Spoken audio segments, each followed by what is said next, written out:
এতগুলা সরকার এসেছে, জাতীয় সংসদে কোরআনের একটি আইনও চালু করে নাই। মাননীয় স্পিকার, সবচাইতে লজ্জা, সবচাইতে দুঃখজনক কথা হলো এটা। দুনিয়াতে আমরা কেউ থাকবো না, মরার পরে আমাদের আসল জায়গা। এখানে যা আলোচনা হচ্ছে সব দুনিয়া কেন্দ্রে গিয়ে আলোচনা হচ্ছে, আখেরাতে কি হবে এই চিন্তা কারো মনে নাই। আল্লাহ তাআলা সূরা আলে ইমরানের 185 নম্বর আয়াতে বলেছেন, ফামান জুহজিহা আনিন নার ওয়া উদখিলাল জান্নাত ফাকাদ ফাজ। যে ব্যক্তি জাহান্নামের আগুন থেকে বাঁচতে পারলো সেই সত্যিকার সফল হবে, এবং জান্নাতে প্রবেশ করতে পারলো সেই সত্যিকার সফল হতে পারবে।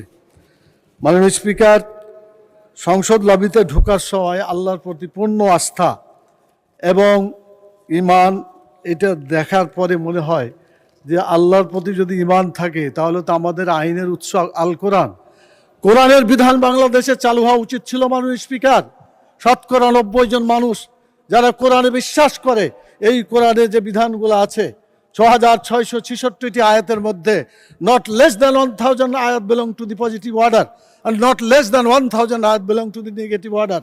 1000 আয়াত আছে যেগুলো হাবোধক আইন, 1000 আয়াত আছে যেগুলো নাবোধক নিষেধ। কোরআনের এই 1000 পজিটিভ এবং 1000 নেগেটিভ আয়াতগুলা বাংলাদেশে কায়েম করতে হবে, এটা আমাদের দাবি। মাননীয় স্পিকার, এরপরে যে কথা আমি বলতে চাই মাননীয় স্পিকার, সেটা হলো আল্লাহ তাআলা যাদেরকে নির্বাচিত করেছেন, হুকুমের ক্ষমতা দিয়েছেন, সূরা হজের 41 নম্বর আয়াত। মাননীয় প্রধানমন্ত্রী আছেন, তার দৃষ্টি আকর্ষণ করে সকলকেই বলতে চায়, আল্লাযীনা ইম্মাক্কান্নাহুম ফিল আরদি আকামুস সালাত ওয়া আতাউয যাকাত ওয়া আমারু বিল মারুফ ওয়া নাহাউ আনিল মুনকার।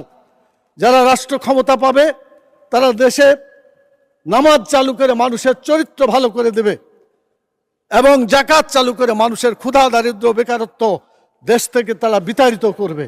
ভালো কাজ করে মানুষকে শান্তিতে থাকতে দেবে, খারাপ কাজ বন্ধ করে অশান্তির আগুন থেকে মানুষকে রক্ষা করবে।